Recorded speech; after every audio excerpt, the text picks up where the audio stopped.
भूर्भुवः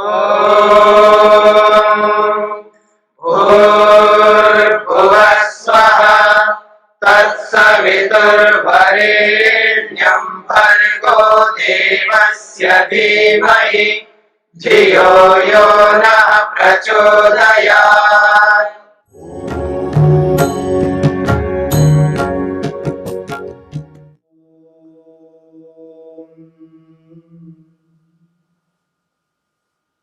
विभूतिपाद के हमने 39वें सूत्र तक विचार किया है। सिद्धियों का प्रसंग चल रहा है। 40वें सूत्र को लेकर के विचार करते हैं। बहुत छोटा सा सूत्र है। सूत्र कहता है समान जयात ज्वलनम। समान जयात ज्वलनम। 39वें सूत्र में प्राणों की चर्चा आई है। उदान नामक प्राण को लेकर के 2 सिद्धियां बताई गई। अब इस सूत्र में समान नामक प्राण को लेकर के चर्चा कर रहे हैं। 5 प्राणों में एक प्राण है समान नामक प्राण, जो शरीर में जो भी हम शरीर को देते हैं, लिक्विड के रूप में, तरल पदार्थ के रूप में, ठोस पदार्थ के रूप में, कठोर पदार्थ के रूप में, उनको समान रूप से शरीर में ले जाता है, यानी उसको ऊर्जा के रूप में परिवर्तित करके शरीर में जहां भी पहुंचाना है वहां पहुंचा देता है। इसलिए उसको समान नामक प्राण कहते हैं, जो समान रूप से ले जाने वाला है। तो ऐसे समान नामक प्राण को जीत लेने से क्या उपलब्धि होती है? तो महर्षि पतंजलि कहते हैं ज्वलनम, उसका शरीर जलने लगता है। ज्वलनम का अर्थ है प्रकाशमान, उसका शरीर प्रकाशमान होता है।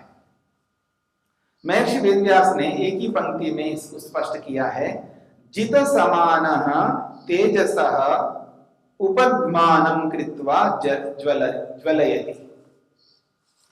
कहते जित समानः, समान नामक प्राण को जीत लेने से योगी तेजसा उपद्मानं कृत्वा, तेजसा तेज को, प्रकाश को, उपद्मानं बढ़ा करके, अपने तेज को बढ़ा करके ज्वलयति जलने लगता है, यानी देदीप्यमान होता है, प्रकाशित होता है।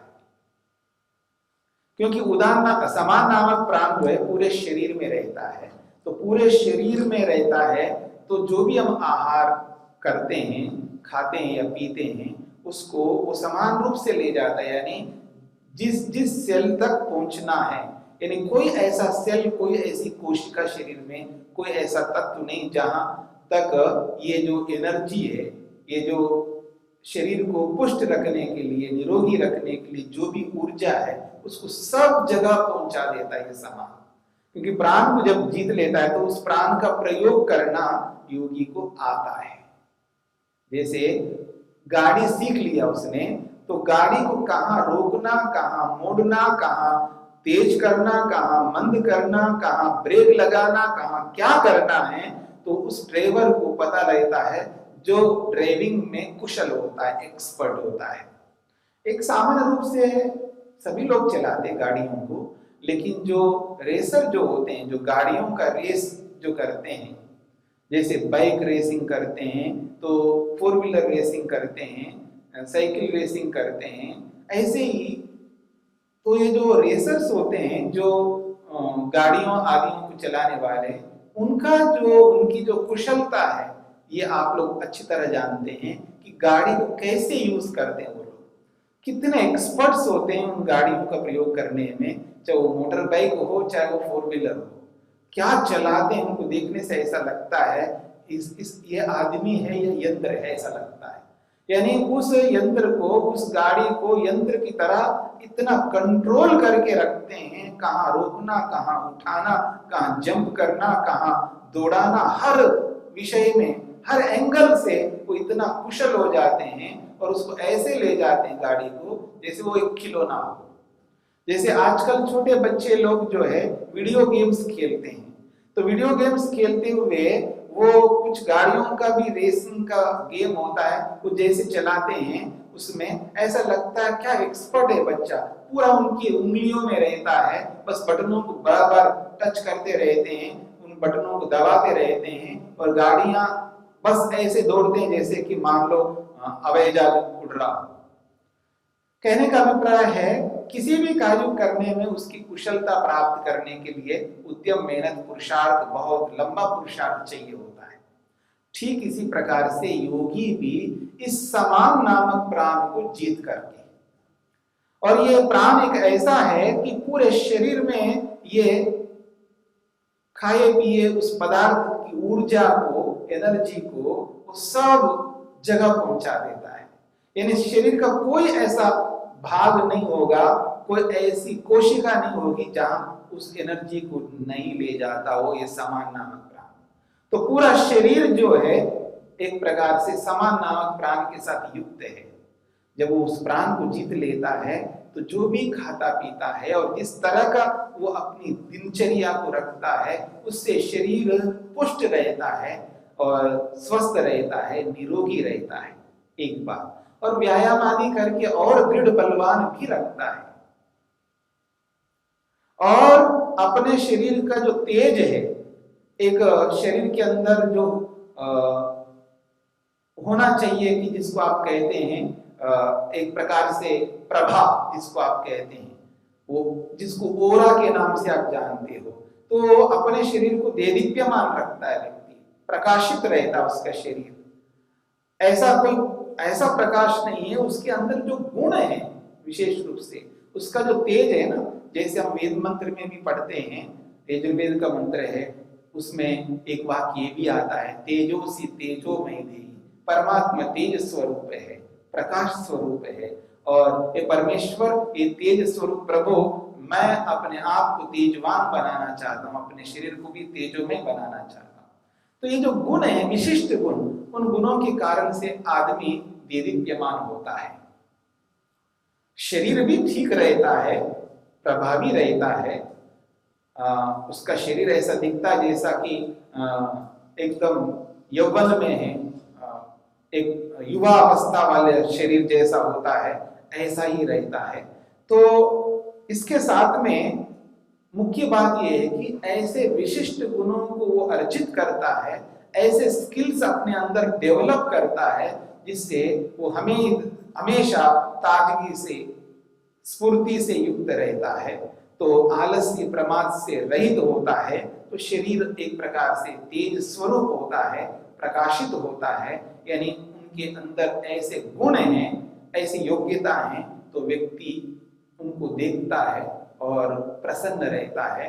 तो उसकी प्रसन्नता से, उसकी शांति से, उसकी तृप्ति से, उसके संतोष से, उसकी निर्भयता से एक प्रकार से उसका शरीर जो है पूरा तेजोमय रहता है। एक हताश होता है व्यक्ति, निराश होता है, दीनहीन होता है, मुरझा हुआ दिखता है, उसके जीवन में ना संतोष है, ना तृप्ति है, और न निर्भयता है, न स्वतंत्रता है, न प्रसन्नता है। ऐसे व्यक्ति को आप देखेंगे तो बिल्कुल आदमी मुरझा हुआ जैसा रहता है, बुझा हुआ जैसा रहता है। लेकिन योगी जो है ऐसा कभी नहीं रहता है। योगी एकदम स्वस्थ निरोगी रहेगा और उसके साथ साथ में खुश रहेगा, प्रसन्न रहेगा, उसके चेहरे में प्रसन्नता रहेगी, उसके मन में भी प्रसन्नता रहेगी, उसकी आत्मा में भी शांति रहेगी, तृप्ति रहेगी, तो संतोष रहेगा, निर्भयता रहेगी, और अपने आप को स्वतंत्र मानता है क्योंकि योगाभ्यास करता है, योगी है, आत्मा परमात्मा का साक्षात्कार करता है, इसलिए उसका शरीर देदीप्यमान होता है, तेजोमय होता है। यही बात यहाँ पर कही जा रही है कि समान नामक प्राण को जीत लेने से व्यक्ति जो है अपने तेज को, अपने ओरा को इतना प्रखर करता है जिससे व्यक्ति को देखने से ऐसा लगता है कि वास्तव में सज्जन पुरुष है, देवता पुरुष है, ये ग्राह्य है, ऐसा प्रतीति होती है। तो इसीलिए कहा है ये एक बहुत अच्छी उपलब्धि है, ऐसा व्यक्ति को रहना चाहिए। तो इस प्रकार से 40वें सूत्र को हमने पूरा किया है। अब आगे बढ़ते हैं 41वें सूत्र की ओर। सिद्धियों का ही प्रसंग चल रहा है और सूत्र है श्रोत्राकाशयोः संबंध संयमात् दिव्यम श्रोत्रम। तो श्रोत्र की बात हो रही है। श्रोत्र का मतलब होता है कान। योगी के कान कैसे होते हैं, इसकी चर्चा हो रही है। श्रोत्र आकाशयो, श्रोत्राकाशयो संबंध संयमा दिव्यम श्रोत्रम। महर्षि पतंजलि कह रहे हैं कि श्रोत्र यानी कान और आकाश, इन दोनों के संबंध में संयम योगी करता है। देखिए, आकाश और श्रोत्र का गहरा संबंध है, क्योंकि ये जो कान है, श्रोत्रेंद्रिय है, ये आकाश में ही है, अवकाश में ही है, उसी का एक पार्ट है, उसी का एक भाग है, उसी का एक अंश है। तो इसलिए कह रहे हैं कि श्रोत्र और आकाश, कान और आकाश, इन दोनों को जब गहरा संबंध है, परस्पर संबंध है, एक प्रकार से पिता पुत्र जैसा संबंध है। इन दोनों के संबंध में योगी संयम करता है। तो जब संयम करता है, इसका अर्थ है श्रोत्र और आकाश में धारणा बनाता है। और आकाश तो सब जगह है, जहां श्रोत्र हमारे कान है, इस कान में ही व्यक्ति धारणा बनाता है, और कान में धारणा बना करके कानों का ही ध्यान करता है। और वहीं पर आकाश है, तो दोनों के लिए करता है, और दोनों के संबंध को लेकर के करता है। तब उसका संबंध प्रत्यक्ष हो जाता है, और उसका प्रत्यक्ष होने पर व्यक्ति अपने जो कानों का जो सामर्थ्य है, उसको बहुत बढ़ा लेता है।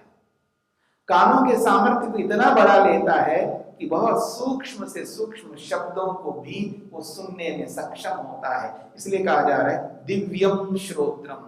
उसका जो श्रोत्र है, उसके जो कान हैं, वो सामान्य नहीं रह सकते, अच्छा भी नहीं है, दिव्य श्रोत्र बन जाते हैं, यानी उत्कृष्ट श्रोत्र बन जाते हैं। ऐसे कान बन जाते हैं जैसे मान लो एक प्रकार से कि बहुत दूर से भी सुन सकता हो ऐसा, और बहुत सूक्ष्म शब्दों को सुन सकता हो ऐसा, जो स्वभाव से सामान्य तौर पर कोई नहीं सुन सकता है, ऐसे ऐसे शब्दों को सुन सकता है। ऐसे कान उसके बन जाते हैं। यही दिव्यम श्रोत्रम का अभिप्राय है। महर्षि वेदव्यास इसकी व्याख्या करते हुए कह रहे हैं सर्वश्रोत्राणाम आकाशम प्रतिष्ठा सर्वशब्दानाम च।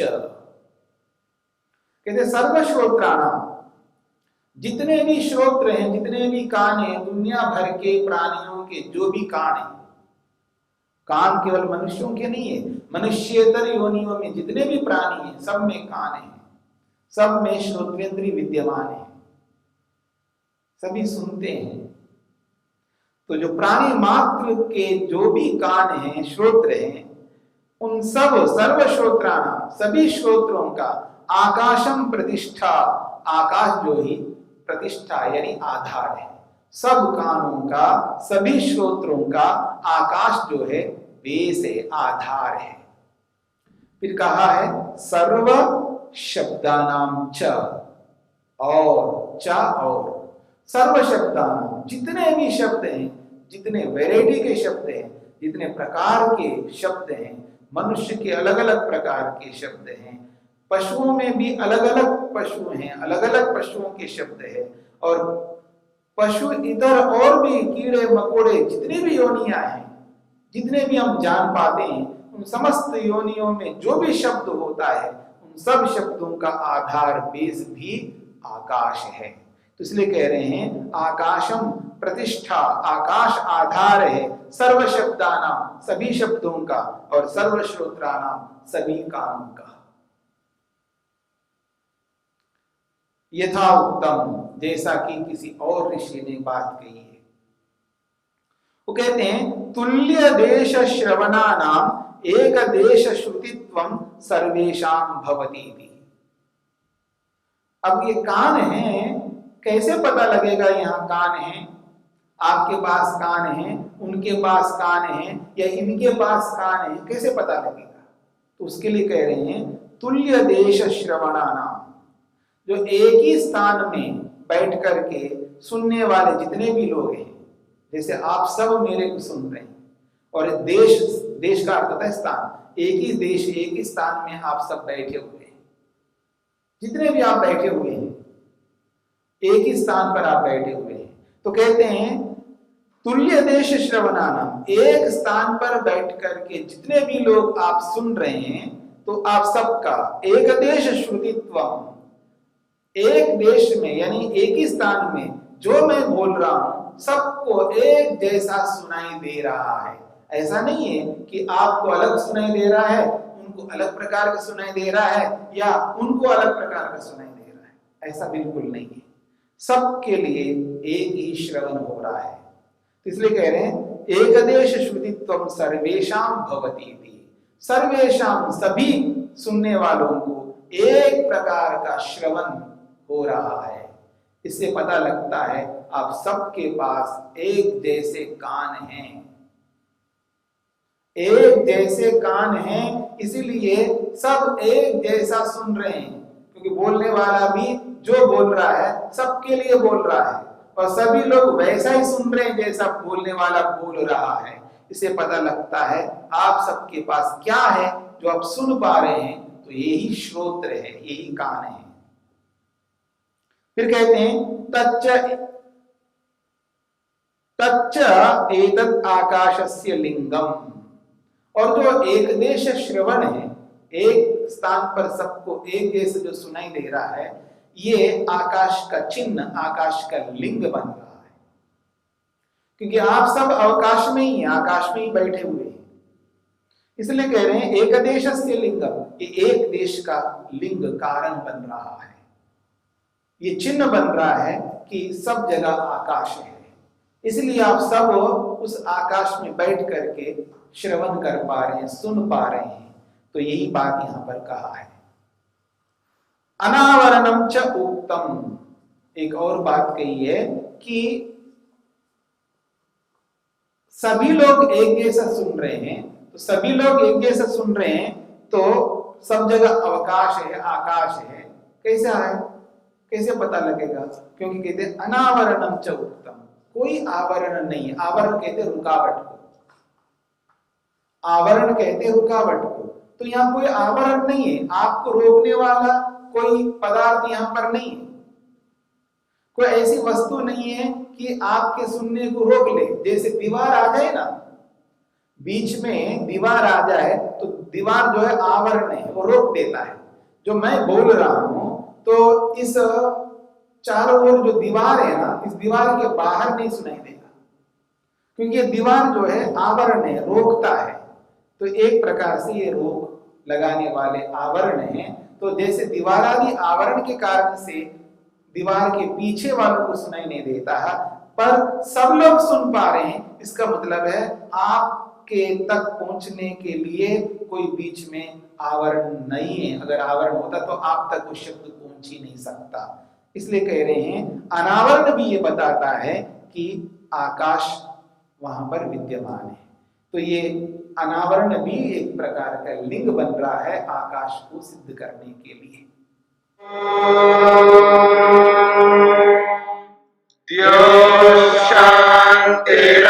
शांतिरंतरिक्षं शांति पृथिवी शांतिरापः शांतिरोषधयः शांतिः वनस्पतयः शांतिर्विश्वे देवाः शांतिर्ब्रह्म शांति सर्वं शांति शांतिरेव शांति क्षमा शांतिरेधि। ओम शांति शांति शांति।